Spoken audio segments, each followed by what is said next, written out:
Everyone, আসসালামু আলাইকুম। Welcome to my Facebook new another video. তো আজকে আমি আপনাদেরকে সাথে নিয়ে নতুন একটা ভিডিওতে, নতুন একটা ব্লগে আপনাদেরকে স্বাগতম। তো আজকে ফ্যামিলি একটা ট্যুর দিব গুমতি বিলাসের দিকে। তো বাসা থেকে বের হয়ে গেলাম গুমতি বিলাসের এত সুন্দর মনোরম পরিবেশের একটা মেরিন ড্রাইভের মতো আমাদের কুমিল্লা শহরের গুমতি বিলাসের এত সুন্দর একটা রাস্তা।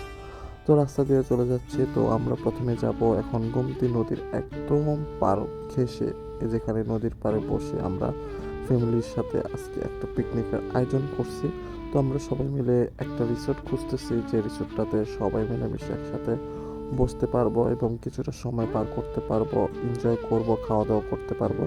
তো সামনের দিকে যাইতেছি আর খুঁজতেছি। তো সামনের দিকে যাইতে যেতে আমার হঠাৎ চোখে পড়লো এত সুন্দর একটা রিসোর্ট। তো এত সুন্দর একটা নদীর পাড়ে পাশ দিয়ে আমরা মাদুর বিছিয়ে বসে আমরা আজকে এখানে বনভোজনের একটা আয়োজন করেছি। তো এত সুন্দর পাশ দিয়ে বয়ে গেছে আমাদের গুমতি বিলাস নদী সমারোহিত। তো এখানে কিছু ছেলেরা গোসল করতেছে, খুব মজা করে এনজয় করতেছে ছোটবেলার কিছুটা স্মৃতিময় মুহূর্তটা মনে নাড়া দিল।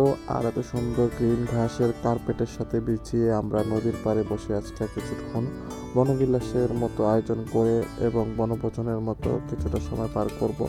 আর সূর্যি মামাটা একদম কুসুম রঙের মতো হয়ে গেছে। তো এখানে চারপাশ দিয়ে, মাঠের পাশ দিয়ে কি সুন্দর করে ভুট্টা চাষ করা হয়েছে আর কিছুটা আলু চাষ করা হয়েছে।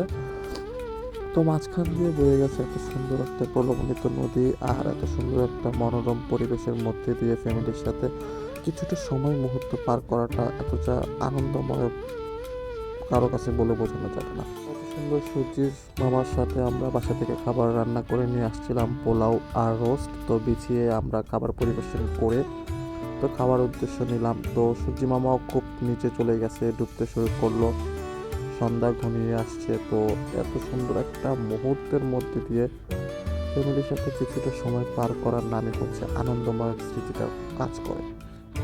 তো বয়ে চলেছে গুমতি বিলাসের প্রলোভিত নদী আর আমার হাতে ছিল যে পোলাও আর রোস্টের প্লেট। তো নদীর সামনে বসে ফ্যামিলির সাথে কিছুটা সময় পার করা, একসাথে খাওয়া দাওয়া করার মজায় অন্যরকম একটা শান্তি, অন্যরকম একটা ফিলিংস কাজ করে মনের মধ্যে। তো মিলেমিশে সবাই মিলেমিশে আলহামদুলিল্লাহ অনেক তৃপ্তি সহকারে খাওয়া দাওয়া করলাম। তো খাওয়া দাওয়া শেষ করে তো আমরা তো এখান থেকে রিসোর্টটা পরিত্যাগ করার আগে তো আমরা আমাদের কাছ থেকে যে ছোট্ট একটা ল্যাম্প লাইট ছিল, তো ল্যাম্প লাইটটা জ্বালিয়ে কিছুটা ফটোশ্যুট করলাম। আর চারপাশ দিয়ে ঘুরিয়ে ফিরে আপনাদেরকে দেখাইতেছি যে গুমতির পাড়ে বসে রাতের অন্ধকারে হারিকেনের আলোতে বসে কিছুটা সময় পার করার মুহূর্তটাই অনেক মজা এবং অনেকটা আনন্দদায়ক। তারপর আমরা চলে আসলাম একটা রিসোর্টের খুব কাছাকাছি, তো পাহাড়িকা চা ঘর।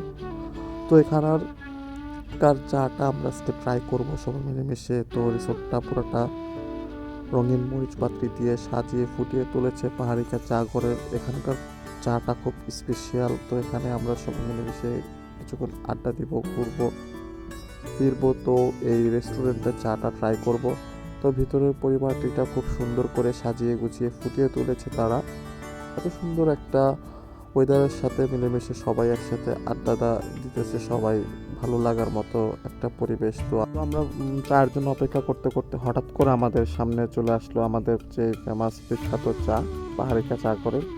তো এত সুন্দর একটা মোমেন্টের মধ্যে দিয়ে চারদিকে পুরাটা ওয়েদারটা খুব মেঘাচ্ছন্ন আর অন্ধকারের মধ্যে দিয়ে সবাই মিলেমিশে চা খাচ্ছি। তো চা খাওয়া দাওয়ার পর আমাদের সামনে যে একটা রিসোর্ট ছিল, তো সেখানকার রিসোর্টের থেকে আমরা ভুনা খিচুড়িটা পার্সেল নিব। তো পার্সেল নেওয়ার জন্য চলে আসলাম শ্রীমঙ্গল চা রিসোর্টের পাশ দিয়ে। তো এখানে মামাটা খুব সুন্দর করে আমাকে দেখাইতেছে। তো এই রিসোর্টটার নাম ছিল শ্রীমঙ্গল চা ঘর। তো এখান থেকে খিচুড়িটা পার্সেল নিয়ে বাসার উদ্দেশ্যে রওনা দিলাম। তো আসলে ফ্যামিলির সাথে যে আজকে পুরাটা সময় কিছুটা মুহূর্ত পার করলাম, এটা মুহূর্তটা অন্যরকম একটা শান্তি, অন্যরকম একটা ফিলিংস কাজ করে। তো ধন্যবাদ সবাইকে ভিডিওটা দেখার জন্য।